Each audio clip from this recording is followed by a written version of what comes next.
Hi all, welcome to our channel turning PSC. അപ്പോൾ നമ്മൾ ഇന്ന് പഠിക്കാനായിട്ട് പോകുന്നത് 10ാം ക്ലാസ്സിലെ ഒരു SCRT ചാപ്റ്ററാണ്. ചാപ്റ്ററിന് പേരാണ് പൊതുഭരണം. സോഷ്യൽ സയൻസിലാണ് ചാപ്റ്റർ കിടക്കുന്നത്. പൊതുഭരണം എന്നാണ് ചാപ്റ്ററിൻ്റെ പേര്. ഓക്കെ, അപ്പോൾ വീഡിയോ കുറച്ച് ലെങ്ത് ഉള്ളതാണെങ്കിൽ ഉറപ്പായിട്ടും നമ്മൾ പാർട്ട് 1 പാർട്ട് 2 ആയിട്ടായിരിക്കും ഇടുന്നത്. കാരണം 10ാം ക്ലാസ്സിലെ ടെക്സ്റ്റ് ആയതുകൊണ്ട് കുറച്ചധികം നമുക്ക് ഇതിനകത്ത് പറയാനുണ്ട്. അപ്പോൾ നമുക്ക് പതുക്കെ സ്റ്റാർട്ട് ചെയ്യാം. ഇവിടെ ഒരു കത്തൊക്കെ കൊടുത്തിട്ടുണ്ട്. ആദ്യം ഇൻട്രൊഡക്ഷനായിട്ട് ഒരു കത്ത് കൊടുത്തിട്ട് നമുക്ക് നോക്കാം. വിവരാവകാശ നിയമം അടിസ്ഥാനമാക്കി സമർപ്പിക്കപ്പെട്ട അപേക്ഷയാണ് നമ്മൾ ഇപ്പോൾ കണ്ട കത്ത്. സ്കൂളിൻ്റെ പ്രധാന ചുമതല കുട്ടികൾക്ക് മികച്ച പഠനാവസരങ്ങൾ ഒരുക്കുക എന്നതാണ്. സ്കൂൾ ലൈബ്രറികൾ ഇതിന് പ്രധാന പങ്ക് വഹിക്കുന്നു. സ്കൂളുകൾ പോലെ ദൈനംദിന ജീവിതവുമായി ബന്ധപ്പെട്ട നിരവധി ഗവൺമെൻറ് സ്ഥാപനങ്ങൾ നമുക്ക് ചുറ്റുമുണ്ട്. നമുക്കറിയാമല്ലോ, നമ്മുടെ ചുറ്റും ഒരുപാട് ഗവൺമെൻറ് സ്ഥാപനങ്ങളുണ്ട്. ഇത്തരത്തിലുള്ള ചില സ്ഥാപനങ്ങളും അവ നിർവഹിക്കുന്ന ചുമതലകളാണ് താഴെ കൊടുത്തത്. നമുക്ക് നോക്കാം. സ്ഥാപനങ്ങൾ ചുമതല: പ്രാഥമിക ആരോഗ്യ കേന്ദ്രം അഥവാ PHC, നമ്മൾ പറയല്ലേ, പ്രൈമറി ഹെൽത്ത് സെൻറ്റർ, പ്രാഥമിക ആരോഗ്യ കേന്ദ്രം. അവിടെ എന്താണ് ചുമതല എന്ന് പറയുന്നത്? ചികിത്സാ സൗകര്യം ഒരുക്കുന്നു. കൃഷിഭവൻ എന്താണ്? കൃഷി പ്രോത്സാഹിപ്പിക്കുന്നു. പോലീസ് സ്റ്റേഷനോ ക്രമസമാധാനം പാലിക്കുന്നു. ഓരോ സ്ഥാപനവും വ്യത്യസ്തമായ ചുമതലകളാണ് നിർവഹിക്കുന്നത്. നമുക്കറിയാലേ, എല്ലാവരും ഒരുപോലെയാണ് അല്ല, ഓരോ സ്ഥാപനത്തിന് എന്താണ് അവരവരുടേതായ ചുമതലകളുണ്ട്. ഗവൺമെൻറ് രൂപം നൽകുന്ന നയങ്ങളും വികസന പദ്ധതികളും നടപ്പിലാക്കുകയാണ് ഓരോ സ്ഥാപനങ്ങളുടെയും ചുമതല എന്ന് പറയുന്നത്. ഇനി നമ്മൾ ടോപ്പിക്കിലോട്ട് കടക്കുകയാണ്. പൊതുഭരണം അഥവാ പബ്ലിക് അഡ്മിനിസ്ട്രേഷൻ. പൊതുഭരണം അഥവാ പബ്ലിക് അഡ്മിനിസ്ട്രേഷൻ. പൊതുഭരണം എന്നാൽ ഗവൺമെൻറ് ഭരണത്തെ സംബന്ധിക്കുന്നതാണ്. ഇങ്ങനെ പറഞ്ഞ വ്യക്തിയാണ് എൻ ഗ്ലാഡൻ എന്ന് പറയും. ഇമ്പോർട്ടൻ്റ് ആണ്, ചോദിച്ചിട്ടുണ്ട്. പൊതുഭരണം എന്നാൽ ഗവൺമെൻറ് ഭരണത്തെ സംബന്ധിക്കുന്നതാണ് എന്ന് പറഞ്ഞ വ്യക്തിയാണ് എൻ ഗ്ലാഡൻ. പൊതുഭരണം എന്നാൽ ഗവൺമെൻറ്റിൻ്റെ ഭരണത്തെ സംബന്ധിക്കുന്നതാണ് എന്ന് പറഞ്ഞാണ് എൻ ഗ്ലാഡൻ. പൊതുഭരണത്തെ വിശകലനം ചെയ്ത പാശ്ചാത്യ ചിന്തകനായ ഗ്ലാഡൻ്റെ നിർവചനമാണ് നമ്മൾ പറഞ്ഞത്. ഇതിൽ നിന്നും പൊതുഭരണത്തിൻ്റെ പ്രധാന മേഖല ഗവൺമെൻറ് ഭരണമാണെന്ന് മനസ്സിലാക്കാം. രാജ്യത്തെ നിലവിലുള്ള നിയമങ്ങളും ഗവൺമെൻറ്റിൻ്റെ നയപരിപാടികളും വികസന പദ്ധതികളും നടപ്പാക്കുന്നത് ഭൗതിക സാഹചര്യങ്ങളും മനുഷ്യവിഭവവും ഫലപ്രദമായി വിനിയോഗിക്കുന്നതിനെയാണ് പൊതുഭരണം എന്ന് പറയുന്നത്. എന്തൊക്കെയാണ്? രാജ്യത്ത് നിലവിലുള്ള ഒരു രാജ്യത്ത് ആ രാജ്യത്ത് നിലവിലുള്ള നിയമങ്ങളും ഗവൺമെൻറ്റിൻ്റെ ഓരോ നയപരിപാടികളും വികസന പദ്ധതികളും നടപ്പാക്കുന്നതിന് ഭൗതിക സാഹചര്യങ്ങളും മനുഷ്യവിഭവവും ഫലപ്രദമായി വിനിയോഗിക്കുന്നതിനെയാണ് നമ്മൾ എന്തെന്ന് പറയുന്നത്? പൊതുഭരണം എന്ന് പറയുന്നത്. ഗവൺമെൻറ് സ്ഥാപനങ്ങളെല്ലാം പൊതുഭരണ സംവിധാനത്തിൻ്റെ ഭാഗമാണ് അല്ലേ? നമുക്കറിയാം, ഗവൺമെൻറ് എന്ന് പറയുമ്പോൾ തന്നെ പബ്ലിക് അല്ലേ. ഗവൺമെൻറ് സ്ഥാപനങ്ങളെല്ലാം പൊതുഭരണ സംവിധാനത്തിൻ്റെ ഭാഗമാണ്. ജനക്ഷേമം മുൻനിർത്തിയാണ് ഇത് പ്രവർത്തിക്കുന്നത് അല്ലേ. ജനക്ഷേമം മുൻനിർത്തിയാണെന്ന് പറയുന്നത് ഓരോ ഗവൺമെൻറ് സ്ഥാപനങ്ങളും പ്രവർത്തിക്കുന്നത്. ഗവൺമെൻറ്റുകൾക്ക് നിലനിൽക്കാനും പ്രവർത്തിക്കാനും ഭരണ സംവിധാനം ആവശ്യമാണ്. രാഷ്ട്രം നിലവിൽ വന്നപ്പോൾ മുതൽ പൊതുഭരണത്തിൻ്റെ ചരിത്രവും ആരംഭിക്കുന്നു. ഭരണരീതിക്കനുസരിച്ച് പൊതുഭരണത്തിലും വ്യത്യാസങ്ങൾ കാണാം. രാജഭരണകാലത്ത് എന്തായിരുന്നു? രാജാവിൻ്റെ താല്പര്യത്തിനായിരുന്നു മുൻഗണന. നമുക്കറിയാം അല്ലേ, രാജാക്കന്മാർ ഭരിക്കുമ്പോൾ എന്താണ്? രാജാക്കന്മാർ. ഇനി എന്താ? ജനാധിപത്യ വ്യവസ്ഥയിലെ ജനങ്ങളിലാണ് താല്പര്യത്തിന് പ്രാധാന്യം. അതായത് ജനാധിപത്യ വ്യവസ്ഥയിൽ അല്ലേ, ജനങ്ങളുടെ ആധിപത്യത്തിൻ്റെ ആ ഒരു ഇതിൽ എന്താണ്? ജനങ്ങളുടെ താല്പര്യത്തിനാണ് കൂടുതൽ പ്രാധാന്യം. ജനാധിപത്യ ഭരണം കൂടുതൽ ഫലപ്രദവും കാര്യക്ഷമവുമായത് പൊതുഭരണ സംവിധാനത്തിലൂടെയാണ്. ഇവിടെ കുറച്ച് പത്രക്കട്ടികയൊക്കെ നോക്കിക്കൊടുത്തിട്ട് നമുക്ക് ജസ്റ്റ് നോക്കാം. ദാരിദ്ര്യ രേഖയ്ക്ക് താഴെയുള്ളവർക്ക് സൗജന്യ റേഷൻ, സ്കൂൾ കുട്ടികൾക്ക് സൗജന്യ പാഠപുസ്തകം, 2020 എല്ലാവർക്കും പാർപ്പിടം. പൊതുഭരണത്തിൻ്റെ പ്രാധാന്യം നമ്മൾ പറയാനായിട്ട് പോകുന്നത് പൊതുഭരണത്തിൻ്റെ പ്രാധാന്യം. നൽകിയിരിക്കുന്ന വാർത്താ തൽക്കെട്ട് നിരീക്ഷിച്ചു. ഗവൺമെൻറ് സ്ഥാപനങ്ങളിലൂടെ ജനങ്ങൾക്ക് ലഭിക്കുന്ന ചില സേവനങ്ങളാണ് അല്ലേ നമ്മൾ പറഞ്ഞല്ലേ. വീട് ലഭിക്കുന്നു അല്ലേ, നമ്മൾ ഓരോ ഇതും ഇപ്പോൾ പത്രക്കട്ടിക നമ്മൾ പറഞ്ഞു. ദാരിദ്ര്യരേഖയ്ക്ക് താഴെയുള്ളവർക്ക് സൗജന്യ റേഷൻ കൊടുക്കുന്നു, 2020 എല്ലാവർക്കും പാർപ്പിടം. ഓക്കെ, ഇതൊക്കെ എന്ന് പറയുന്നത് എന്താണ്? ജനങ്ങൾക്ക് ലഭിക്കുന്ന സേവനങ്ങളാണ്. വിവിധ പ്രശ്നങ്ങൾക്ക്, അതായത് ജനങ്ങളുടെ വിവിധ പ്രശ്നങ്ങൾക്ക് പരിഹാരം കാണാനും ജനക്ഷേമം ഉറപ്പാക്കാനുമാണ് പൊതുഭരണത്തിലൂടെ ഗവൺമെൻറ്റുകൾ ശ്രമിച്ചുകൊണ്ടിരിക്കുന്നത്. പൊതുഭരണത്തിൻ്റെ പ്രാധാന്യമാണ് നമ്മൾ പറയാനായിട്ട് പോകുന്നത്. 4 പോയിന്റ് ഇവിടെ കൊടുത്തിട്ടുണ്ട്, നമുക്ക് നോക്കാം. ഗവൺമെൻറ് നയങ്ങൾ രൂപപ്പെടുത്തുന്നു. പൊതുഭരണത്തിൻ്റെ പ്രാധാന്യമാണ് നമ്മൾ പറയുന്നത്. ഗവൺമെൻറ് നയങ്ങൾ രൂപപ്പെടുത്തുന്നു. രണ്ടാമത് ജനങ്ങളുടെ ക്ഷേമം അല്ലേ, ജനക്ഷേമം ഉറപ്പാക്കുന്നു. മൂന്നാമത്തേത് ജനകീയ പ്രശ്നങ്ങൾക്ക് പരിഹാരം കാണുന്നു. നാലാമത് സാധനങ്ങളും സേവനങ്ങളും ലഭ്യമാക്കുന്നു. എന്തൊക്കെയാണ്? ഗവൺമെൻറ്റിൻ്റെ നയങ്ങൾ രൂപപ്പെടുത്തുന്നു, ജനക്ഷേമം ഉറപ്പാക്കുന്നു, ജനകീയ പ്രശ്നങ്ങൾക്ക് പരിഹാരം കാണുന്നു, സാധനങ്ങളും സേവനങ്ങളും ലഭ്യമാക്കുന്നു. ഓക്കെ, 4 പോയിന്റാണ് നമ്മൾ പറഞ്ഞത്. ഗാന്ധിജിയുടെ വാക്കുകൾ നൽകുന്ന സന്ദേശം എന്താണ്? ഭരണത്തിൻ്റെ ഗുണം ആർക്കൊക്കെ ലഭിക്കണമെന്നാണ് അദ്ദേഹം ആഗ്രഹിച്ചത്? നമുക്ക് നോക്കാം. നിങ്ങൾ എന്തെങ്കിലും നടപ്പാക്കുന്നതിന് മുൻപ് നിങ്ങൾ കണ്ട പാവപ്പെട്ടവനും നിസ്സഹായനുമായ ഒരുവൻ്റെ മുഖം ഓർക്കുക. ഞാനിപ്പോൾ ചെയ്യാൻ പോകുന്നത് ആ പാവപ്പെട്ടവന് എങ്ങനെ സഹായകമാകുമെന്ന് സ്വയം ചോദിക്കുക. മഹാത്മാഗാന്ധി അല്ലേ, അദ്ദേഹത്തിൻ്റെ വാക്കുകളാണ്, നമുക്കറിയാം അല്ലേ. ഓക്കെ, എല്ലാവരുടെയും താല്പര്യ സംരക്ഷണമാണ് പൊതുഭരണത്തിലൂടെ ഗാന്ധിജി ലക്ഷ്യമിട്ടത്. എന്നാൽ കൂടുതൽ പരിഗണനയും പരിരക്ഷയും വേണ്ടവർ നമ്മുടെ സമൂഹത്തിലുണ്ട്. പൊതുഭരണം അവരെ പ്രത്യേകമായി പരിഗണിക്കുകയും സംരക്ഷിക്കുകയും ചെയ്യണമെന്നാണ് അദ്ദേഹം പറഞ്ഞു വെച്ചത്. ഗാന്ധിജിയുടെ ഗ്രാമസ്വരാജ് എന്ന ആശയം ഇന്ത്യയിലെ പൊതുഭരണ കാഴ്ചപ്പാടിനെ വളരെയധികം സ്വാധീനിക്കേണ്ടത് നമ്മൾ കഴിഞ്ഞ ക്ലാസ് പറഞ്ഞല്ലേ. ഗാന്ധിജിയുടെ ഗ്രാമസ്വരാജ് എന്ന ആശയം എന്താണ്? ഇന്ത്യയിലെ പൊതുഭരണ കാഴ്ചപ്പാടിനെ വളരെയധികം സ്വാധീനിച്ചു. ഇതിൻ്റെ പരിണത ഫലമായിട്ടാണ് പ്രാദേശിക ഭരണ സ്ഥാപനങ്ങൾക്ക് രൂപം നൽകിയത്. അതനുസരിച്ച് രൂപം കൊണ്ട തദ്ദേശ സ്വയംഭരണ സ്ഥാപനങ്ങൾ നമ്മൾ പഠിച്ചായിരുന്നു അല്ലേ. തദ്ദേശ സ്വയംഭരണ പഞ്ചായത്ത് രാജ് മുനിസിപ്പൽ അല്ലേ, നമ്മൾ എല്ലാം കഴിഞ്ഞ ക്ലാസ്സിൽ പറഞ്ഞതാണ്. ഇനി നമ്മൾ പറയാനായിട്ട് പോകുന്ന ഉദ്യോഗസ്ഥ വൃന്ദം അഥവാ ബ്യൂറോക്രസിയാണ്. ജനക്ഷേമം ലക്ഷ്യമിട്ട് ഗവൺമെൻറ്റുകൾ എടുക്കുന്ന തീരുമാനങ്ങളാണ് വാർത്തകളിലുള്ളത്. നമുക്ക് നോക്കാം. സ്കോളർഷിപ്പുകൾക്ക് അപേക്ഷ ക്ഷണിച്ചു, നെൽകൃഷി വ്യാപിക്കാൻ സർക്കാർ സഹായം, നികുതി പിരിവിന് പ്രാദേശിക ക്യാമ്പുകൾ, വെള്ളപ്പൊക്ക ദുരിതാശ്വാസ ഫണ്ട് വിതരണം ചെയ്യുന്നു. ഗവൺമെൻറ്റിൻ്റെ ഭരണ നിർവഹണത്തിൽ സഹായിക്കുന്നതിനും നടപ്പിലാക്കുന്നതിനുമായി ഒരു ഉദ്യോഗസ്ഥ സമൂഹത്തിന് രൂപം നൽകിയിരിക്കുന്നു. പ്രാദേശിക തലം മുതൽ കേന്ദ്ര തലം വരെ വ്യാപിച്ചു കിടക്കുന്ന ഒരു പൊതുഭരണ സംവിധാനത്തിനും രൂപം നൽകിയിട്ടുണ്ട്. എന്താ പറഞ്ഞാൽ പ്രാദേശിക തലം മുതൽ അല്ലേ, നമ്മുടെ അടുത്ത പ്രദേശത്തെ ആ ഒരു ഇത് മുതൽ എന്താണ് കേന്ദ്രം വരെ വ്യാപിച്ചു കിടക്കുന്ന ഒരു പൊതുഭരണ സംവിധാനം രൂപം നൽകിയിട്ടുണ്ട്. ഈ സ്ഥാപനങ്ങളുടെ ദൈനംദിന പ്രവർത്തനങ്ങൾക്ക് ധാരാളം ഉദ്യോഗസ്ഥരെ നിയമിച്ചിട്ടുണ്ട് അല്ലേ. 1-2 പേരാണോ അല്ലേ, എല്ലായിടത്തും ആൾക്കാർ വേണം അല്ലേ. ഓരോ ഓഫീസിലും അല്ലെങ്കിൽ ഓരോ സ്ഥാപനങ്ങളിലും എന്താണ് ഉദ്യോഗസ്ഥർ ആവശ്യമായിട്ടുണ്ട്. പൊതുഭരണ ശൃംഖലയെ ചലനാത്മകമാക്കുന്നത് ഉദ്യോഗസ്ഥരാണ്. ഇമ്പോർട്ടൻ്റ് ആണ്. പൊതുഭരണ ശൃംഖലയെ അല്ലേ, അതൊരു കണ്ണിയായിട്ട് അല്ലേ ഒരു ശൃംഖല പോലെ നിൽക്കുകയാണ്. അപ്പോൾ അതിനെ ചലനാത്മകമാക്കുന്നത് ആരാണ്? ബ്യൂറോക്രസി അഥവാ ഉദ്യോഗസ്ഥരാണ്. ഗവൺമെൻറ്റിൻ്റെ എല്ലാ സേവനങ്ങളും ജനങ്ങളിലേക്ക് എത്തുന്നത് ആരിലൂടെയാണ്? ഇതും പിവൈക്കോട് ചോദിച്ചിട്ടുണ്ട്, പ്രിലിംസിലൊക്കെ ചോദിച്ചിട്ടുണ്ട്. എല്ലാ സേവനങ്ങളും ജനങ്ങളിലേക്ക് എത്തുന്നത്, ഗവൺമെൻറ്റിൻ്റെ എല്ലാ സേവനങ്ങളും ജനങ്ങളിലേക്ക് എത്തുന്നത് ബ്യൂറോക്രസി അഥവാ ഉദ്യോഗസ്ഥ വൃന്ദത്തിലൂടെയാണ്. പിവൈക്കുമാണ്, ഇമ്പോർട്ടൻ്റ് ആണ്. രാജ്യത്തിൻ്റെ ഭരണകാര്യങ്ങൾ നിർവഹിക്കുകയും പൊതുഭരണത്തിന് കീഴിൽ പ്രവർത്തിക്കുകയും ചെയ്യുന്ന ഉദ്യോഗസ്ഥ വൃന്ദം എന്ന് പറയുന്നു. എന്താണ്? രാജ്യത്തിൻ്റെ ഭരണകാര്യങ്ങൾ നിർവഹിക്കുകയും അതുപോലെ എന്താണ് പൊതുഭരണത്തിന് കീഴിൽ പ്രവർത്തിക്കുകയും ചെയ്യുന്ന വ്യക്തികളെ അല്ലെങ്കിൽ അവരെയാണ് നമ്മൾ ഉദ്യോഗസ്ഥ വൃന്ദം എന്ന് പറയുന്നത്. രാജ്യത്തിൻ്റെ ഭൗതിക വിഭവങ്ങളും മനുഷ്യ വിഭവശേഷിയും പരമാവധി പ്രയോജനപ്പെടുത്തുമ്പോഴാണ് രാഷ്ട്രം പുരോഗമിക്കുന്നത്. ഇവയെ ശാസ്ത്രീയമായി വിനിയോഗിക്കുന്നതിനുള്ള പദ്ധതികൾ തയ്യാറാക്കുകയും നടപ്പിലാക്കുകയും ചെയ്യുന്നത് ഉദ്യോഗസ്ഥ വൃന്ദമാണ്. ഉദ്യോഗസ്ഥ വൃന്ദത്തിന് പൊതുവായ ചില സവിശേഷതകളുണ്ട്. നമുക്ക് നോക്കാം. ഇത് ഇമ്പോർട്ടൻ്റ് ആണ്. ഇത് ഇതേപോലെ ഓഡ് 1 ആയിട്ടൊക്കെ ചോദിച്ചിട്ടുണ്ട്, ചേരുമ്പടി ചേർക്കാൻ അങ്ങനെയുള്ള ക്വസ്റ്റ്യൻസ് ആയിട്ട് ചോദിച്ചിട്ടുണ്ട്. ആദ്യത്തെ പോയിന്റാണ് ശ്രേണീപരമായ സംഘാടനം, രണ്ടാമത് സ്ഥിരത, മൂന്നാമത് യോഗ്യത അടിസ്ഥാനമാക്കി നിയമനം, നാലാമത് രാഷ്ട്രീയ നിഷ്പക്ഷത, അഞ്ചാമത് വൈദഗ്ധ്യം. ഇനി നമുക്കിതെല്ലാം ഒന്ന് ഡീറ്റെയിൽ ആയിട്ട് നോക്കാം. ആദ്യം പറഞ്ഞതാണ് ശ്രേണീപരമായ സംഘാടനം. ഏറ്റവും ഉയർന്ന തലത്തിൽ ഒരു ഉദ്യോഗസ്ഥരും താഴെ തലങ്ങളിലേക്ക് വരുംതോറും കൂടുതൽ ഉദ്യോഗസ്ഥരും ഉൾക്കൊള്ളുന്ന രീതി, ഇതാണ് ശ്രേണീപരമായ സംഘാടനം എന്നറിയപ്പെടുന്നത്. നമുക്കറിയാലോ, നമ്മളൊരു ഓഫീസിൽ ചെന്നാൽ എന്താണ് അവിടെ ഏറ്റവും മുന്നിൽ അല്ലേ, ഏറ്റവും തലപ്പത്തായിട്ടൊരു മാനേജറോ അല്ലെങ്കിൽ അങ്ങനെ ഒരു ആളുണ്ടാവും. അതിന് താഴേക്ക് വരുമ്പോൾ എന്താണ് ക്ലർക്ക് അല്ലെങ്കിൽ അങ്ങനത്തെ കുറച്ചധികം പേരുള്ള പോസ്റ്റുകളും ഉണ്ടാവും അല്ലേ. മാനേജർ അല്ലെങ്കിൽ ആ ഒരു ഏറ്റവും മുകളിൽ ഉയർന്ന തലത്തിൽ നിൽക്കുന്ന ഒരാളായിരിക്കും. അപ്പോൾ ഏറ്റവും ഉയർന്ന തലത്തിൽ ഒരു ഉദ്യോഗസ്ഥൻ, താഴേക്ക് വരുംതോറും എന്താണ് അവരിങ്ങനെ കുറേ ആൾക്കാരായിട്ട് വരും അല്ലേ, താഴേക്ക് എണ്ണം കൂടി വരുന്നത്. അടുത്താണ് സ്ഥിരത, രണ്ടാമത്തെ പോയിന്റ്. അപ്പോൾ നമ്മൾ ശ്രേണീപരമായ സംഘാടനം പഠിച്ചു. അടുത്താണ് സ്ഥിരത. ഉദ്യോഗസ്ഥനായി നിയമിക്കപ്പെടുന്നവർക്ക് നിശ്ചിത പ്രായം വരെ സേവന കാലാവധി ഉണ്ടായിരിക്കും. നമ്മൾ കഴിഞ്ഞ ക്ലാസ്സിൽ പറഞ്ഞായിരുന്നു അല്ലേ. ഇപ്പം നമ്മളൊക്കെ ആയാലും എക്സാം എഴുതി നമ്മൾ ഉദ്യോഗസ്ഥരായി അല്ലെങ്കിൽ ഗവൺമെൻറ് ഓഫീസിലായി കഴിഞ്ഞാൽ എന്താണ് നമുക്ക് നിശ്ചിത പ്രായം വരെ എന്താണ് നമുക്ക് അവിടെ കാലാവധി ഉണ്ടല്ലേ, സേവന കാലാവധി ഉണ്ട്. അതാണ് സ്ഥിരത എന്ന് ഉദ്ദേശിക്കുന്നത് അല്ലേ. നമ്മൾ ഏതെങ്കിലും നമുക്ക് 5 വർഷമാണോ കാലാവധി, അല്ലെങ്കിൽ 5 വർഷം കഴിയുമ്പോൾ നമ്മൾ മാറ്റും, അങ്ങനെയൊന്നുമില്ല അല്ലേ. ഓക്കെ, അതാണ് സ്ഥിരത എന്നതുകൊണ്ട് ഉദ്ദേശിക്കുന്നത്. യോഗ്യത അടിസ്ഥാനമാക്കി നിയമനം, appointed on the basis of qualification. നമുക്കറിയാം അല്ലേ, നമ്മൾ തന്നെ ഇപ്പം 10th ലെവൽ എഴുതുന്നു, +2 ലെവൽ എഴുതുന്നു, ഡിഗ്രി ലെവൽ എഴുതുന്നു, കേന്ദ്രത്തിലൂടെ UPSC അല്ലേ, അത് ഓരോ ലെവലുണ്ട്. അപ്പം നമ്മുടെ യോഗ്യതയെ അടിസ്ഥാനമാക്കി നമുക്ക് എന്ത് ഇപ്പോൾ 10th ക്ലാസ് ലെവലാണെങ്കിൽ 10th ക്ലാസ് യോഗ്യത ഉള്ള ആളല്ലേ. അപ്പോൾ ആ ഒരു റേഞ്ചാണ് അവർ ഉദ്ദേശിക്കുന്നത്. വിദ്യാഭ്യാസ യോഗ്യത അടിസ്ഥാനമാക്കിയാണ് ഉദ്യോഗസ്ഥരെ തിരഞ്ഞെടുക്കുകയും നിയമിക്കുകയും ചെയ്യുന്നത്. അടുത്താണ് രാഷ്ട്രീയ നിഷ്പക്ഷത, അതായത് പൊളിറ്റിക്കൽ ന്യൂട്രാലിറ്റി. ഏത് രാഷ്ട്രീയ കക്ഷി അധികാരത്തിൽ വന്നാലും നയങ്ങൾ നടപ്പാക്കാൻ ഉദ്യോഗസ്ഥർ ബാധ്യസ്ഥരാണ് അല്ലേ. ഇപ്പം ഇന്ന പാർട്ടി വന്നു അതുകൊണ്ട് നമ്മൾ അവരെ കൂടുതൽ ഇതാവും അങ്ങനെയൊന്നുമില്ല അല്ലേ. നമ്മൾ നിഷ്പക്ഷത കാണിക്കണം. അതായത് ഏത് പാർട്ടി അല്ലെങ്കിൽ ഏത് രാഷ്ട്രീയ കക്ഷികൾ വന്നാലും നമ്മൾ നമ്മുടെ ഇതായിട്ട് തന്നെ നിൽക്കണം. അല്ലാതെ ഒരാൾക്ക് കൂടുതൽ നമ്മൾ പ്രയോറിറ്റി കൊടുക്കാനോ അല്ലെങ്കിൽ അങ്ങനെയൊന്നും പാടില്ല. രാഷ്ട്രീയ നിഷ്പക്ഷത. കക്ഷി രാഷ്ട്രീയ താല്പര്യങ്ങൾ അവരുടെ പ്രവർത്തനങ്ങൾ പ്രതിഫലിക്കാനായിട്ട് പാടില്ല. അതായത് അവർ നിഷ്പക്ഷമായി പ്രവർത്തിക്കണം അല്ലേ. ഏത് പാർട്ടി വന്നാലും അവരുടേതായ ഒരു ജോലി ചെയ്യണം. അല്ലാതെ ഇന്ന പാർട്ടിക്കാരൻ വന്നുകൊണ്ട് ഞാൻ ഇന്ന ചെയ്തു അങ്ങനെയൊന്നും പാടില്ല. ഓക്കെ, അടുത്തതാണ് വൈദഗ്ധ്യം അഥവാ പ്രൊഫഷണലിസം. ഓരോ ഗവൺമെൻറ് ഉദ്യോഗസ്ഥരും തങ്ങൾ നിർവഹിക്കേണ്ടുന്ന തൊഴിലിൽ വൈദഗ്ധ്യം ഉള്ളവരായിരിക്കണം അല്ലേ. ഉദ്യോഗസ്ഥ വൃന്ദത്തിന് ഈ സവിശേഷതകളാണ് ഭരണം സുഗമവും കാര്യക്ഷമവും ആക്കുന്നത്. നമ്മൾ പറഞ്ഞല്ലേ, ഇതൊക്കെ എന്ന് പറയുന്നത് ഉദ്യോഗസ്ഥ വൃന്ദത്തിൻ്റെ സവിശേഷതകളാണ്. ഒന്നുകൂടെ പറയാം. ശ്രേണീപരമായ സംഘാടനം, സ്ഥിരത, യോഗ്യത അടിസ്ഥാനമാക്കി നിയമനം, രാഷ്ട്രീയ നിഷ്പക്ഷത, വൈദഗ്ധ്യം. ഓക്കെ, എല്ലാ ജനാധിപത്യ രാജ്യങ്ങളിലും ഉദ്യോഗസ്ഥ വൃന്ദത്തിന് ഈ സവിശേഷതകളെല്ലാം ഉണ്ടായിരിക്കും. ഓക്കെ, ഇനി ഉദ്യോഗസ്ഥ വൃന്ദം നമ്മളിനി ഇന്ത്യയിലെ കാര്യമാണ് പറയുന്നത്. ഗവൺമെൻറ് സർവീസിലേക്കുള്ള നിയമനത്തിന് വേണ്ടി കേരള പബ്ലിക് സർവീസ് കമ്മീഷൻ പുറപ്പെടുവിച്ച വിജ്ഞാനം നമ്മൾ ശ്രദ്ധിച്ചിട്ടില്ലേ. വിവിധ സർക്കാർ വകുപ്പുകളിലേക്ക് ഉദ്യോഗസ്ഥരെ തിരഞ്ഞെടുക്കുന്നതിനുള്ള പ്രാരംഭ നടപടിയാണിത്.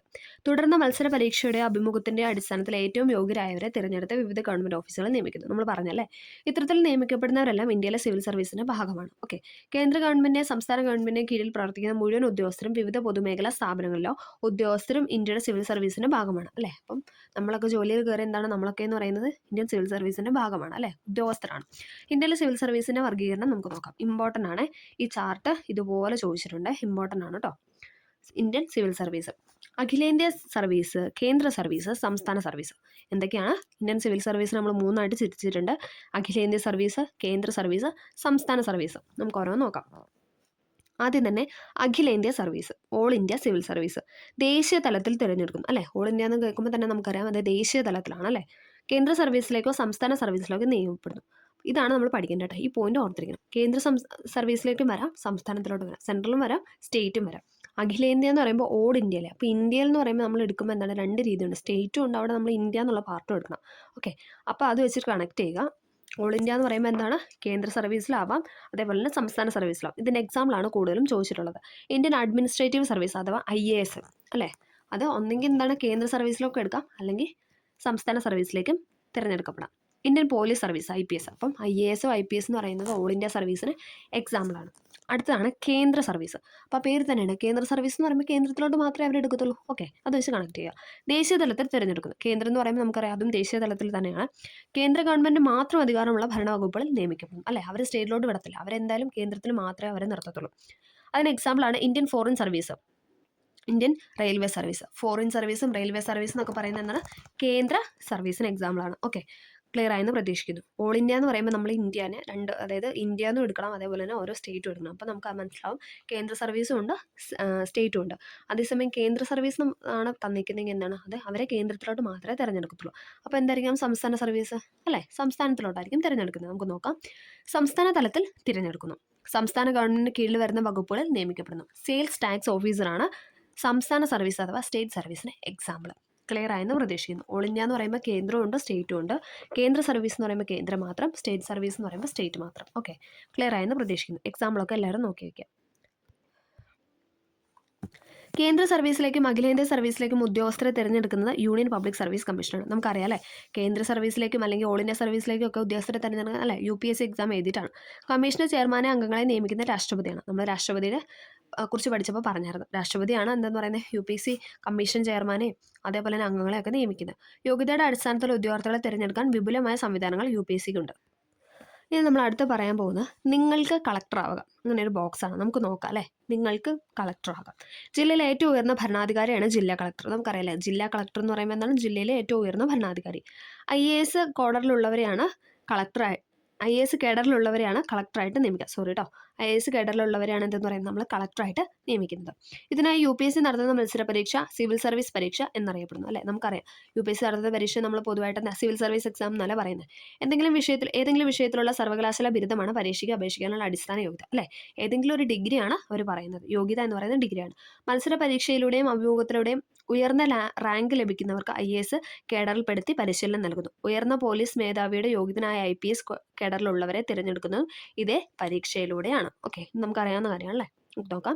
സംസ്ഥാന തലത്തിൽ ഉദ്യോഗസ്ഥരെ തിരഞ്ഞെടുക്കുന്ന അതായത് സംസ്ഥാനങ്ങളിലെ പബ്ലിക് സർവീസ് കമ്മീഷനാണ്. നമുക്കറിയാം അല്ലേ. കേരളത്തിലാണ് എന്തായിരിക്കും, കേരള PSC. അങ്ങനെ എല്ലാ സ്റ്റേറ്റിലും എന്താണ്, അതായത് സംസ്ഥാനങ്ങളിലെ പബ്ലിക് സർവീസ് കമ്മീഷനായിരിക്കും സംസ്ഥാന തലത്തിൽ ഉദ്യോഗസ്ഥരെ തിരഞ്ഞെടുക്കുന്നത്. നമുക്കറിയാം അല്ലേ. ഗവർണറാണ് PSC ചെയർമാനെ അംഗങ്ങളെ നിയമിക്കുന്നത്. UPSCയിലെ ചെയർമാനെ അംഗങ്ങളെ നിയമിക്കുന്നത് നമ്മൾ പറഞ്ഞ രാഷ്ട്രപതിയാണ്. അപ്പോൾ അത് നമ്മൾ സ്റ്റേറ്റിലോട്ട് വരുമ്പോൾ എന്തായിരിക്കും, ഗവർണർ ആയിരിക്കും അല്ലേ. UPSCയും PSCയും ഭരണഘടനാ നിയമത്തെ അടിസ്ഥാനമാക്കി നിലവിൽ വന്ന സ്ഥാപനമാണ് അല്ലേ.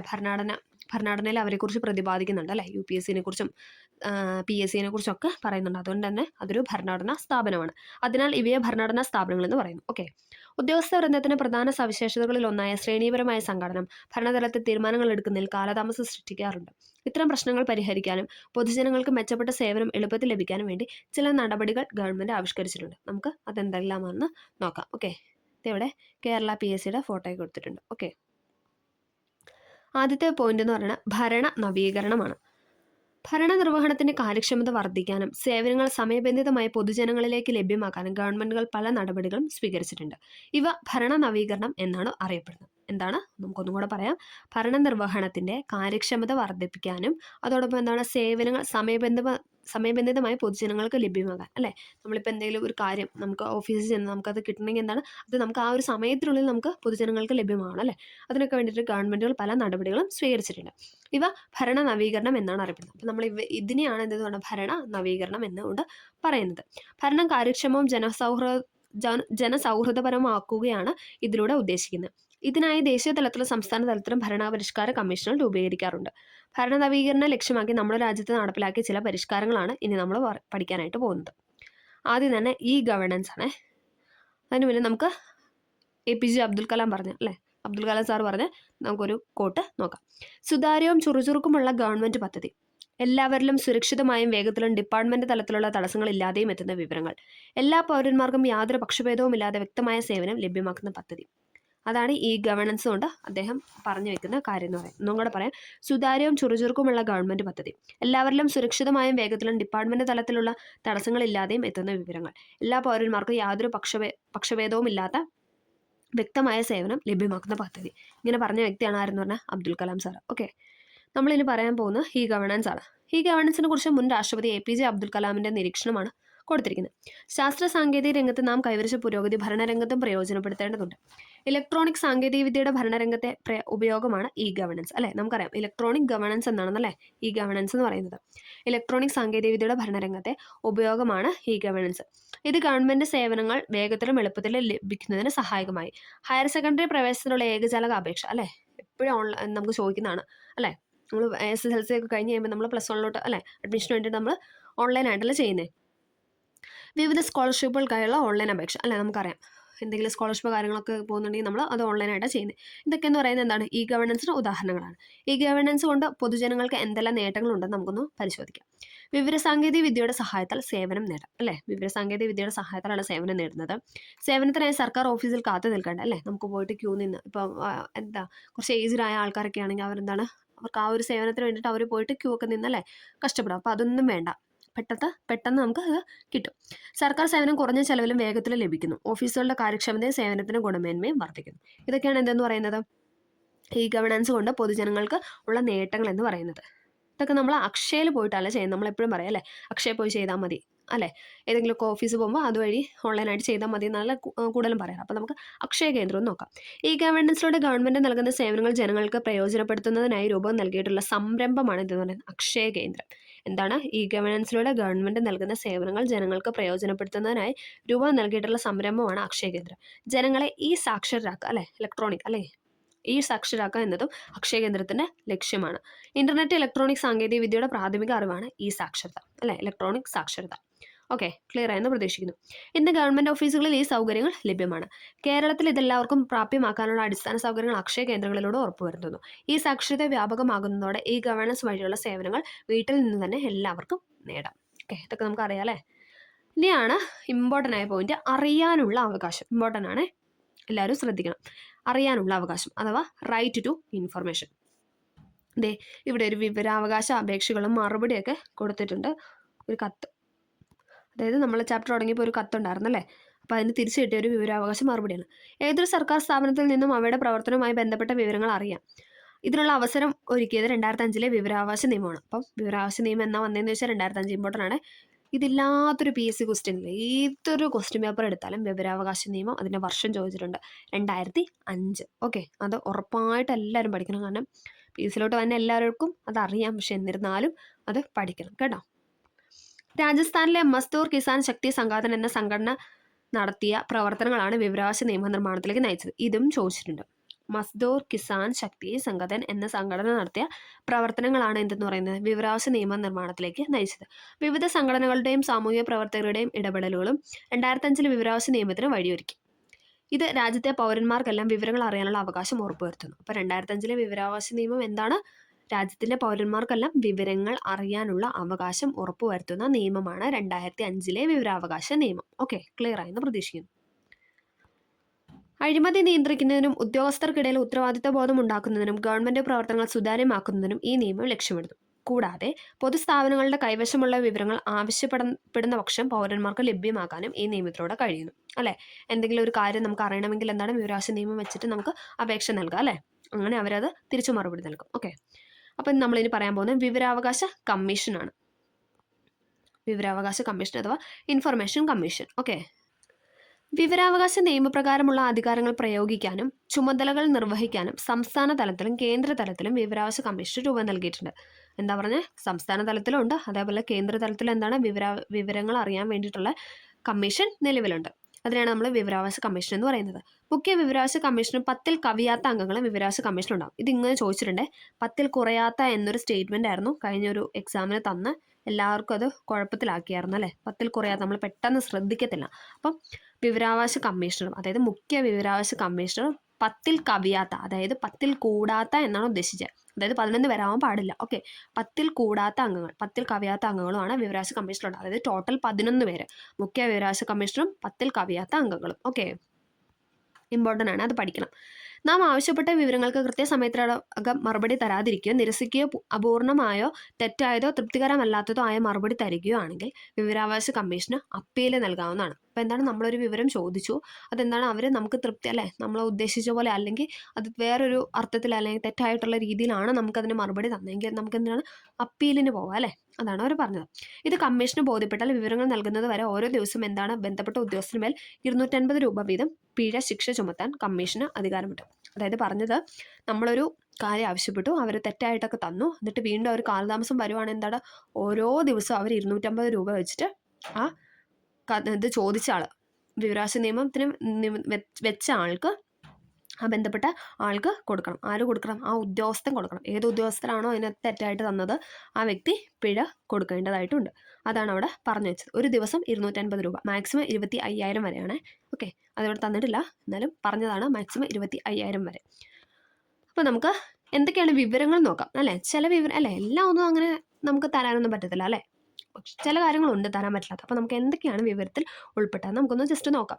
ഗവൺമെൻറ് ഓഫീസുമായി ബന്ധപ്പെട്ട ഫയല്, രേഖ, പ്രമാണങ്ങൾ, സർക്കുലർ, മെമ്മോ, ഉപദേശങ്ങൾ, ഉത്തരവ്, കരാറുകൾ, സ്ഥിതിവിവര കണക്കുകൾ, റിപ്പോർട്ടുകൾ, ലോഗ് ബുക്ക്, പത്രക്കുറിപ്പ്, സാമ്പിള്, മാതൃക, ഇലക്ട്രോണിക് രൂപത്തിൽ കൈവശം വെച്ചിരിക്കുന്ന വിവരങ്ങൾ, ഇമെയിൽ, പൊതു അധികാരികൾക്ക് ലഭ്യമാകുന്ന സ്വകാര്യ സ്ഥാപനത്തെ സംബന്ധിച്ച വിവരം തുടങ്ങിയ പൊതുവിവരത്തിൽ പെടും. ഒരുപാട് കാര്യങ്ങളുണ്ടല്ലേ. നമുക്ക് അതായത് വിവരം നമുക്ക് തരില്ലാത്ത കാര്യങ്ങൾ നമുക്ക് നോക്കുമ്പോൾ അത് പെട്ടെന്ന് പഠിക്കാനായിട്ട് പറ്റും. ഇതൊക്കെ എന്ന് പറയുന്നത് എന്താണ്, നമ്മളൊരു വിവരാവകാശം വെച്ച് കഴിഞ്ഞാൽ നമുക്ക് നൽകേണ്ട കാര്യങ്ങളാണ്. ഈ വിവരങ്ങൾ അറിയാനുള്ള അവകാശം എന്നത് സർക്കാർ സ്ഥാപനങ്ങൾ, സർക്കാർ ധനസഹായം നൽകുന്ന സ്ഥാപനങ്ങൾ എന്നിവയുടെ നിയന്ത്രണത്തിലുള്ള വിവരങ്ങൾ പരിശോധിക്കുന്നതിനും പകർപ്പ് ആവശ്യപ്പെടുന്നതിനുമാണ്. ഇനിയാണ് പോയിന്റ്. എന്നാൽ രാജ്യസുരക്ഷയും അഖണ്ഡതയും ബാധിക്കുന്ന വിവരങ്ങൾ, കോടതി പരിഗണനയിലുള്ളവ, വ്യക്തികളുടെ ജീവനും സുരക്ഷയ്ക്കും ഭീഷണിയാകുന്ന ഇതൊന്നും നമുക്ക് വെളിപ്പെടുത്താനായിട്ട് സാധിക്കില്ല. അപ്പോൾ അത് പഠിക്കാനാണ് എളുപ്പം എന്ന് പറയുന്നത് അല്ലേ.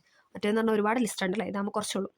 എന്തൊക്കെയാണ് രാജ്യസുരക്ഷ അല്ലേ. ഇപ്പം ഇന്ത്യയുടെ രാജ്യസുരക്ഷയെ പറ്റി നമുക്കൊരു കാര്യം അറിയണം അല്ലേ.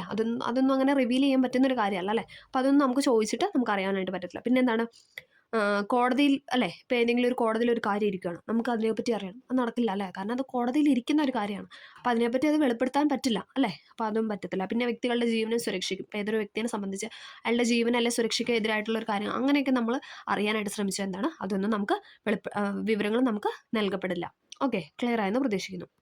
ഇപ്പം നമ്മൾ പറഞ്ഞത് വിവരാവകാശ നിയമം 2005 ആ വർഷം പഠിക്കണേ 2005. ഇനി നമ്മൾ പറയാൻ പോകുന്ന സേവനാവകാശമാണ്. ഇപ്പോഴത്തെ ക്വസ്റ്റ്യൻ പേപ്പറിലൊക്കെ സേവനാവകാശം ചോദിച്ച് കാണുന്നുണ്ട്. ഓക്കെ, നമുക്ക് നോക്കാം. സർക്കാർ ഓഫീസുകളെ പ്രദർശിപ്പിച്ച് കാണുന്ന ബോർഡാണിത്. അതായത് സേവനാവകാശം എന്ന് പറഞ്ഞിട്ടൊരു ബോർഡ് ഉണ്ടാവും. എന്തൊക്കെ സേവനങ്ങളാണ് ഒരു സർക്കാർ ഓഫീസിൽ ലഭിക്കുക എന്നതാണ് ഇതിൽ നിന്ന് മനസ്സിലാകുന്നത്. സർക്കാർ സേവനങ്ങൾ കൃത്യമായും ഉറപ്പായും ജനങ്ങൾക്ക് ലഭ്യമാക്കാൻ അവസരമൊരുക്കുന്ന നിയമമാണ് സേവന അവകാശ നിയമം. ഓരോ സർക്കാർ ഓഫീസും നൽകുന്ന സേവനങ്ങൾ എത്ര കാലപരിധിക്കുള്ളിൽ നൽകണമെന്ന് ഈ നിയമം അനുശാസിക്കുന്നുണ്ട്. അർഹതപ്പെട്ട സേവനം നിശ്ചിത കാലത്തിനകം പൗരന് നൽകിയില്ലെങ്കിൽ ഉത്തരവാദപ്പെട്ട ഉദ്യോഗസ്ഥർ പിഴ കൊടുക്കണം അല്ലേ. നമ്മൾ പറഞ്ഞു വിവരാവകാശ നിയമത്തിൽ പറഞ്ഞ പോലെ തന്നെ എന്താണ്, നമ്മൾ അർഹതപ്പെട്ട സേവനം എന്താണ് നമുക്ക് ആ ഒരു ടൈമിനുള്ളിൽ ബന്ധപ്പെട്ട ഉദ്യോഗസ്ഥൻ തന്നില്ലെങ്കിൽ എന്താണ്, ആ പൗരന് പിഴ നൽകേണ്ടതായിട്ട് വരും. സേവനാവകാശ നിയമപ്രകാരം എല്ലാ ഓഫീസുകളിലും അപേക്ഷകർക്ക് മാർഗ്ഗനിർദ്ദേശം നൽകുന്നതിനും സഹായിക്കുന്നതിനുമായി ഉദ്യോഗസ്ഥനെ നിയമിച്ചിട്ടുണ്ടാവും. പൊതുസമൂഹത്തിന് നിരന്തരമായ ഇടപെടലും ആവശ്യവും പരിഗണിച്ച പൊതുഭരണം കാര്യക്ഷമമാക്കുന്നതിന് മറ്റു നടപടികളും സർക്കാർ കൈക്കൊണ്ടിട്ടുണ്ട്. അവയിൽ ചിലത് നമുക്ക് നോക്കാം. അതിന് മുന്നേ ഇവിടെ ഇതാണ് സേവനാവകാശ നിയമം പരീക്ഷാ ഭവനിൽ പൊതുജനങ്ങൾക്ക് ലഭ്യമാക്കുന്ന സേവനം. അപ്പോൾ പരീക്ഷാ ഭവനിൽ പൊതുജനങ്ങൾക്ക് ലഭ്യമാകുന്ന സേവനം എന്ന് പറഞ്ഞിട്ട് ഇവിടെ ഒരു ബോക്സ് കൊടുത്തിട്ടുണ്ട്. വിവിധ പരീക്ഷകളുടെ നടത്തിപ്പ്, 10ാം ക്ലാസ് പഠനം പൂർത്തിയായ കുട്ടികളുടെ ജനന തീയതി തിരുത്തൽ, SSLC ഉൾപ്പെടെയുള്ള സർട്ടിഫിക്കറ്റുകളുടെ ഡ്യൂപ്ലിക്കേറ്റ്, ട്രിപ്ലിക്കേറ്റ് വിതരണം, മാർക്ക് ലിസ്റ്റിന് പകർപ്പ് നൽകൽ, യഥാസമയം കൈപ്പറ്റാത്ത സർട്ടിഫിക്കറ്റുകളുടെ തിരിച്ചു നൽകൽ, യോഗ്യത, തുല്യത, ആധികാരികത പരിശോധന, സാക്ഷ്യപത്രങ്ങളുടെ വിതരണം, അല്ലേ, എന്നിങ്ങനെ കുറേ കാര്യങ്ങൾ. ഇതൊക്കെ എന്ന് പറഞ്ഞാൽ പരീക്ഷാ ഭവനിലെ എന്തൊക്കെ സേവനങ്ങളാണ് പൊതുജനങ്ങളിലേക്ക് കിട്ടുന്നത് അതാണ് ഇവിടെ പറഞ്ഞിരിക്കുന്നത്. ഓക്കെ, അതൊന്നും നമുക്ക് ആവശ്യമില്ല. ഇനി അടുത്ത ഇമ്പോർട്ടൻ്റ് ആയ ഒരു കാര്യമാണ് ഇതെന്ന് പറയുന്നത് ലോക്പാലും ലോകായുക്തയും. ചോദിക്കുവേ, ലോക്പാലും ലോകായുക്തയും ഇമ്പോർട്ടൻ്റ് ആണ്. ഭരണതലത്തിലും ഉദ്യോഗസ്ഥ തലത്തിലും രാഷ്ട്രീയ തലത്തിലുമുള്ള അഴിമതി തടയുന്നതിന് രൂപം നൽകിയിരിക്കുന്ന സ്ഥാപനം. ഒന്നും കൂടെ പറയാം എന്തൊക്കെയാണ്. ഭരണതലമുണ്ട്, ഉദ്യോഗസ്ഥ തലമുണ്ട്, രാഷ്ട്രീയ തലമുണ്ട്. ഓക്കെ, ഭരണതലത്തിലും ഉദ്യോഗസ്ഥ തലത്തിലും രാഷ്ട്രീയ തലത്തിലുമുള്ള അഴിമതി തടയുന്നതിന് രൂപം നൽകിയിരിക്കുന്ന സ്ഥാപനമാണ് ലോക്പാലും ലോകായുക്തയും. ദേശീയ തലത്തിൽ അഴിമതി തടയുന്നതിനായി രൂപം നൽകിയ സ്ഥാപനമാണ് ലോക്പാൽ. അപ്പം ലോക് എന്ന് ഓർക്കുമ്പോൾ നമ്മൾ ദേശീയ തലം ഓർക്കണം. ഓക്കെ, പൊതുപ്രവർത്തകർക്കെതിരെയും ഉദ്യോഗസ്ഥർക്കെതിരെയും ഉന്നയിക്കപ്പെടുന്ന അഴിമതികൾ കേസെടുത്ത് അന്വേഷിക്കാനും നടപടികൾ നിർദ്ദേശിക്കാനും ലോക്പാലിന് അധികാരമുണ്ട്. അപ്പോൾ ലോക്പാലിന് അധികാരമാണ് പറഞ്ഞത് എന്തൊക്കെയാണ്. പൊതുപ്രവർത്തകർക്കെതിരെയും അല്ലേ, പൊതുപ്രവർത്തകർക്കെതിരെയും പിന്നെ എന്താണ് ഉദ്യോഗസ്ഥർക്കെതിരെയും ഉന്നയിക്കപ്പെടുന്ന അഴിമതി, അല്ലേ, ഏതെങ്കിലും ഒരു പൊതുപ്രവർത്തകന് നേരെയോ അല്ലെങ്കിൽ ഏതെങ്കിലും അവിടെ ഇരിക്കുന്ന ഒരു ഉദ്യോഗസ്ഥന് നേരെയോ എന്തെങ്കിലും അഴിമതികളൊക്കെ ഉന്നയിക്കപ്പെട്ടാൽ അതിന് കേസെടുത്ത് അന്വേഷിക്കാനും നടപടി നിർദ്ദേശിക്കാനും ആർക്ക് അധികാരമുണ്ട്. ലോക്പാലിന് അധികാരമുണ്ട്. ലോക്പാൽ എന്ന് പറയുമ്പോൾ ദേശീയ തലത്തിൽ അഴിമതി തടയുന്നതിനായി രൂപം നൽകിയ സ്ഥാപനമാണ്. ഓക്കെ, സംസ്ഥാന തലത്തിൽ അഴിമതി കേസുകൾ പരിശോധിക്കുന്നതിന് രൂപം നൽകിയ സ്ഥാപനമാണ് ഇതെന്ന് പറഞ്ഞാൽ ലോകായുക്ത. ഇനി സംസ്ഥാന തലത്തിലാണെങ്കിൽ അത് ലോകായുക്തയും ദേശീയ തലത്തിലാണെങ്കിൽ അത് എന്താണ് ലോക്പാലുമാണ്. കോടതി നടപടികളുടെ രീതിയാണ് ഇവയ്ക്കും ഉള്ളത്. കോടതി നടപടി പോലെ തന്നെയാണ് ഇവരുടെയും രീതി എന്ന് പറയുന്നത്. ഇനി അടുത്ത് പറയാൻ പോകുന്ന ഇമ്പോർട്ടൻ്റ് ആയ പോയിന്റാണ് സെൻട്രൽ വിജിലൻസ് കമ്മീഷൻ. ഈ ചാപ്റ്റർ വായിച്ചപ്പോൾ നമുക്ക് മനസ്സിലായില്ല, ഒരുപാട് പോയിന്റ്സ് ഉണ്ട്, ഇതെല്ലാം ഇമ്പോർട്ടൻ്റ് ആണ്. ഓക്കെ, അടുത്താണ് സെൻട്രൽ വിജിലൻസ് കമ്മീഷൻ. എല്ലാ ഗവൺമെൻറ് ഓഫീസുകളിലും ഇത്തരത്തിലുള്ള ബോർഡുകൾ കാണാം, അല്ലേ, നമുക്കറിയാമല്ലോ, നമ്മളെപ്പോഴും ന്യൂസിൽ കേൾക്കുന്ന വിജിലൻസ് അന്വേഷണം നടത്തി, അല്ലേ, അങ്ങനെയൊക്കെ പറഞ്ഞ ഓരോ ഓപ്പറേഷൻസ് ഒക്കെ നമ്മൾ കേൾക്കാറുണ്ട്. അഴിമതി ശ്രദ്ധയിൽപ്പെട്ട എന്ത് ചെയ്യണമെന്നാണ് ഇവിടെ പ്രതിപാദിക്കുന്നത്. അഴിമതി തടയുന്നതിന് ദേശീയ തലത്തിൽ രൂപം നൽകിയ സ്ഥാപനമാണ് സെൻട്രൽ വിജിലൻസ് കമ്മീഷൻ. അപ്പോൾ അഴിമതി തടയുന്നതിന് ദേശീയ തലത്തിൽ രൂപം നൽകിയ സ്ഥാപനം 1964 നിലവിൽ വന്നത്. ചോദിച്ചിട്ടുണ്ടേ, 1964 1964 ദേശീയ വിജിലൻസ് കമ്മീഷൻ അഥവാ സെൻട്രൽ വിജിലൻസ് കമ്മീഷൻ നിലവിൽ വന്നത് 1964 964. കേന്ദ്ര ഗവൺമെൻറ് ഓഫീസുകളുമായി ബന്ധപ്പെട്ട അഴിമതി തടയുന്നതിന് വേണ്ടിയാണ് രൂപം നൽകിയത്. അതായത് കേന്ദ്ര ഗവൺമെൻറ് ഓഫീസുമായി ബന്ധപ്പെട്ട അഴിമതി തടയുന്നതിന് വേണ്ടിയിട്ടാണ് വിജിലൻസ്. ഓക്കെ, അത് മാറിപ്പോകാതെ പഠിക്കണം. ഇനി മറ്റേതെന്തായിരുന്നു, ലോക്പാൽ എന്തായിരുന്നു, ദേശീയ തലത്തിൽ അഴിമതി തടയുന്നതിന് രൂപം നൽകിയ സ്ഥാപനം തന്നെ, അല്ലേ, ഇതും ദേശീയ തലം തന്നെയാണ്. പിന്നെ എന്താ, ഭരണതലത്തിലും ഉദ്യോഗസ്ഥ തലത്തിലും രാഷ്ട്രീയ തലത്തിലുമുള്ള അഴിമതിയാണ്. അതേസമയം വിജിലൻസ് എന്ന് പറയുമ്പോൾ എന്താണ്, കേന്ദ്ര ഗവൺമെൻറ് ഓഫീസുകളുമായി ബന്ധപ്പെട്ട അഴിമതി തടയുന്നതിന് വേണ്ടി വന്നിട്ടുള്ളതാണ്. ഓക്കെ, സെൻട്രൽ വിജിലൻസ് കമ്മീഷൻ്റെ തലപ്പത്ത് ഒരു വിജിലൻസ് കമ്മീഷണർ ഉണ്ടാവും. നമുക്കറിയാം അല്ലേ, ആ ഒരു ഓഫീസിൽ അല്ലെങ്കിൽ ആ ഒരു കമ്മീഷൻ്റെ തലപ്പത്ത് എന്താണ്, ഒരു വിജിലൻസ് കമ്മീഷൻ ഉണ്ടാവും. അതുപോലെ എല്ലാ വകുപ്പുകളിലും മുഖ്യ വിജിലൻസ് ഓഫീസറും പ്രവർത്തിച്ചു വരുന്നു. വിജിലൻസ് കേസുകളിൽ അന്വേഷണം നടത്തി ആവശ്യമായ നടപടികൾ കൈക്കൊള്ളുകയാണ് കമ്മീഷന്റെ ചുമതല എന്ന് പറയുന്നത്. സെൻട്രൽ വിജിലൻസ് കമ്മീഷൻ മാതൃകയിൽ എല്ലാ സംസ്ഥാനങ്ങളിലും സംസ്ഥാന വിജിലൻസ് കമ്മീഷനും രൂപീകരിച്ചിട്ടുണ്ട്. അപ്പം കേന്ദ്ര തലത്തിൽ എന്നതുപോലെ തന്നെ എന്താണ്, സംസ്ഥാന തലത്തിലും വിജിലൻസ് കമ്മീഷൻ രൂപീകരിച്ചിട്ടുണ്ട്. സംസ്ഥാന ഗവൺമെൻറ് ഓഫീസുകളിലെ അഴിമതിയെക്കുറിച്ചുള്ള അന്വേഷിക്കുകയാണ് സംസ്ഥാന വിജിലൻസ് കമ്മീഷൻ്റെ ചുമതല. അതായത് സംസ്ഥാന ഗവൺമെൻറ് ഓഫീസുകളിലെ അഴിമതിയെക്കുറിച്ച് പഠിക്കുന്നത് അല്ലെങ്കിൽ അതിനെക്കുറിച്ച് അന്വേഷിക്കുന്ന ആരാന്ന് വെച്ചാൽ സംസ്ഥാന വിജിലൻസും. ഇനി ദേശീയ തലത്തിലുള്ള ഓഫീസുകളിലെ അഴിമതിയെക്കുറിച്ച് പഠിക്കുന്നത് അല്ലെങ്കിൽ അന്വേഷിക്കുന്നത് എന്ന് പറഞ്ഞു കഴിഞ്ഞാൽ ദേശീയ വിജിലൻസ് കമ്മീഷനാണ്. ഓക്കെ, അതിൻ്റെ ആ ഒരു ഇത് കിട്ടിയെന്ന് വിചാരിക്കുന്നു. വിജിലൻസ് കേസുകളിൽ തീർപ്പ് കൽപ്പിക്കുന്നതിന് വിജിലൻസ് കോടതികളും നിലവിലുണ്ട്. ഓക്കെ, അടുത്താണ് ഓംബുഡ്സ്മാൻ. അത് ഇമ്പോർട്ടൻ്റ് ആണ്. ജനപ്രതിനിധികളും ഉദ്യോഗസ്ഥരും പൊതുഭരണത്തിൻ്റെ ഭാഗമാണെന്ന് നമുക്കറിയാം. അവർ അഴിമതിയോ സ്വജനപക്ഷപാതമോ ധനദുർവിനിയോഗമോ ചുമതലകൾ വീഴ്ചയോ വരുത്തിയാൽ അതിനെതിരെ പരാതി നൽകാം. അതിനുള്ള മറ്റൊരു സംവിധാനമാണ് ഓംബുഡ്സ്മാൻ. സർവീസിൽ നിന്ന് വിരമിച്ച ഹൈക്കോടതി ജഡ്ജിയാണ് ഓംബുഡ്സ്മാനായി നിയമിക്കുന്നത്. ഇമ്പോർട്ടൻ്റ് ആണ്, സർവീസിൽ നിന്ന് വിരമിച്ച ഹൈക്കോടതി ജഡ്ജിയാണ്, അങ്ങനെ തന്നെ പഠിക്കാം. ഹൈക്കോടതി ജഡ്ജിയാണ് ഓംബുഡ്സ്മാനായിട്ട് നിയമിക്കുന്നത്. ജനങ്ങൾക്ക് നേരിട്ട് പരാതിയുമായി ഓംബുഡ്സ്മാനെ സമീപിക്കാം. പരാതി ലഭിച്ചാൽ ആരെയും വിളിച്ചു വരുത്തി അന്വേഷണം നടത്താനും അതുപോലെ എന്താണ് നടപടി ശുപാർശ ചെയ്യാനും അദ്ദേഹത്തിന് അധികാരമുണ്ട്. ബാങ്കിംഗ് രംഗത്ത് ഇടപാടുകാരുടെ പരാതി കേൾക്കുവാനും പരിഹരിക്കാനുമാണ് ഓംബുഡ്സ്മാൻ ആരംഭിച്ചത്, അല്ലേ. ആദ്യം ആരംഭിച്ചതെന്ന് പറഞ്ഞാൽ ബാങ്കിംഗ് രംഗത്തായിരുന്നു. ഓംബുഡ്സ്മാൻ ആദ്യമായിട്ട് നിലവിൽ വന്നത് ബാങ്കിംഗ് മേഖലയിലായിരുന്നു, പിന്നീടാണ് അല്ലാതെ മാറിയത്. ഓക്കെ, സേവനങ്ങൾ വൈകി നൽകുന്നതും സേവനങ്ങൾ ലഭിക്കാൻ മറ്റൊരാളുടെ ലഭിക്കാനുള്ള ഒരാളുടെ അവകാശം നിഷേധിക്കുന്നതും സേവനത്തെ ഔദാര്യമാക്കുന്നതും ആധുനിക സമൂഹത്തിൽ അഴിമതിയായാണ് കണക്കാക്കുന്നത്. അപ്പോൾ നമ്മൾ അഴിമതിയാണ് എന്തെന്ന് പറഞ്ഞത്, എന്താണ് സേവനങ്ങൾ വൈകി നൽകുന്നത് അല്ലേ. ഇപ്പം നമുക്ക് ഇന്ന ഒരു ടൈമിനുള്ളിൽ ആ ഒരു സേവനം വേണം അല്ലേ, അതൊക്കെ വൈകി നൽകുന്നു. അതോടൊപ്പം സേവനം ലഭിക്കാനുള്ള ഒരാളുടെ അവകാശം നിഷേധിക്കുക. താങ്കൾക്ക് ആ ഒരു സേവനം നൽകുന്നില്ല എന്നൊക്കെ പറഞ്ഞാൽ അതൊക്കെ നിഷേധിക്കുക, അല്ലെങ്കിൽ കൊടുക്കാതിരിക്കുക, കറക്റ്റ് സമയത്തിനുള്ളിൽ അത് നൽകാതിരിക്കുക, സേവനത്തെ ഔദാര്യമാക്കുക അല്ലേ, ഇത് ഒരു ഔദാര്യമായിട്ട് കൊടുക്കുക, അങ്ങനെയൊക്കെ എന്ന് പറയുന്നത് എന്താണ്, അഴിമതി എന്ന രീതിയിലാണ് ഉൾപ്പെടുത്തിയിരിക്കുന്നത്. സർക്കാർ സേവനം ആരുടെയും ഔദാര്യമല്ലെന്നും പൊതുജനങ്ങളുടെ അവകാശമാണെന്നുള്ള കാഴ്ചപ്പാട് ഇത് നമ്മുടെ പൊതുഭരണ സംവിധാനം നടപ്പാക്കാൻ ശ്രമിക്കുന്നുണ്ട് അല്ലേ. സർക്കാർ സേവനം എന്ന് പറയുന്നത് ആർക്കും ഒരു ഔദാര്യമല്ല അല്ലേ, നമ്മുടെ ജനങ്ങൾക്ക് വേണ്ടിയിട്ടാണ് സർക്കാർ സ്ഥാപനങ്ങൾ ഇരിക്കുന്നത് അല്ലേ. അപ്പോൾ അത് നമ്മുടെ അധികാരമാണ്, അല്ലെങ്കിൽ നമ്മുടെ അവകാശമാണ്, നമുക്ക് പറഞ്ഞു വയ്ക്കാം. ഓക്കെ, അപ്പം ഇത്രയാണ് ഉള്ളത്. ഇതിലതേ നമ്മൾ പഠിച്ച കാര്യങ്ങളൊക്കെ ഇവിടെ ഒരു കുഞ്ഞ് ബോക്സിൽ ഫ്ലോ ചാർട്ട് പോലെ കൊടുത്തിട്ടുണ്ട്. നമുക്ക് ജസ്റ്റ് ഒന്ന് നോക്കാം. പൊതുഭരണം, അതിൻ്റെ പ്രാധാന്യം പറഞ്ഞു, പിന്നെ ഉദ്യോഗസ്ഥ വൃന്ദം പറഞ്ഞു അല്ലേ. അഖിലേന്ത്യാ സർവീസ് ഉണ്ട്, കേന്ദ്ര സർവീസ് ഉണ്ട്, സംസ്ഥാന സർവീസ് ഉണ്ട്. അഖിലേന്ത്യ എന്ന് പറഞ്ഞാൽ ഇന്ത്യ എന്ന് പറയുമ്പോൾ നമ്മൾ സ്റ്റേറ്റും എടുക്കണം, സെൻട്രൽ എടുക്കണം. അതായത് കേന്ദ്ര സർവീസിലേക്കോ അല്ലെങ്കിൽ സ്റ്റേറ്റ് സർവീസിലേക്കോ. കേന്ദ്ര സർവീസ് എന്ന് പറയുമ്പോൾ എന്താണ്, കേന്ദ്രത്തിന് മാത്രം. സ്റ്റേറ്റ് സർവീസ് എന്ന് പറയുമ്പോൾ സ്റ്റേറ്റിലോട്ട് മാത്രം. ഓക്കെ, അടുത്താണ് ഭരണ നവീകരണം പറഞ്ഞു. ഈ ഗവേണൻസ് അല്ലേ, ഇലക്ട്രോണിക് ആയിട്ടുള്ള നമ്മൾ പറഞ്ഞ അക്ഷയ കേന്ദ്രത്തിൽ വഴി നമ്മൾ ചെയ്യുന്നു. സേവനങ്ങൾ എളുപ്പത്തിൽ ലഭ്യമാക്കാൻ അല്ലേ, പെട്ടെന്ന് സമയബന്ധിതമായി നമുക്ക് കിട്ടാൻ വേണ്ടിയിട്ടൊക്കെയാണ് ഈ ഗവേണൻസ് സാധ്യമാക്കുന്നത്. പിന്നെ സേവനാവകാശ നിയമം പറഞ്ഞു, ലോക്പാൽ പറഞ്ഞു, പിന്നെ അറിയാനുള്ള അവകാശം, അതായത് അറിയാനുള്ള അവകാശമാണ് ഇതെന്ന് പറയുന്നത് റൈറ്റ് ടു ഇൻഫർമേഷൻ ആക്ട് അല്ലെ, വിവരാവകാശ നിയമം 2005. പിന്നെ കേന്ദ്ര വിജിലൻസ് കമ്മീഷൻ പറഞ്ഞു, പിന്നെ നമ്മൾ ലോക്പാൽ, ലോകായുക്ത, ഓംബുഡ്സ്മാൻ. ഇത്രയുമാണ് ഈ ചാപ്റ്ററിൽ നമ്മൾ പറഞ്ഞത്. അപ്പോൾ എല്ലാവർക്കും ചാപ്റ്റർ ഇഷ്ടമായി, അതേപോലെ ക്ലിയർ ആയെന്ന് വിചാരിക്കുന്നു. അപ്പം ക്ലിയറായി, എല്ലാവർക്കും മനസ്സിലായെങ്കിൽ തീർച്ചയായും ലൈക്ക് ചെയ്യണം, പിന്നെ സപ്പോർട്ട് ചെയ്യണം. Okay, thank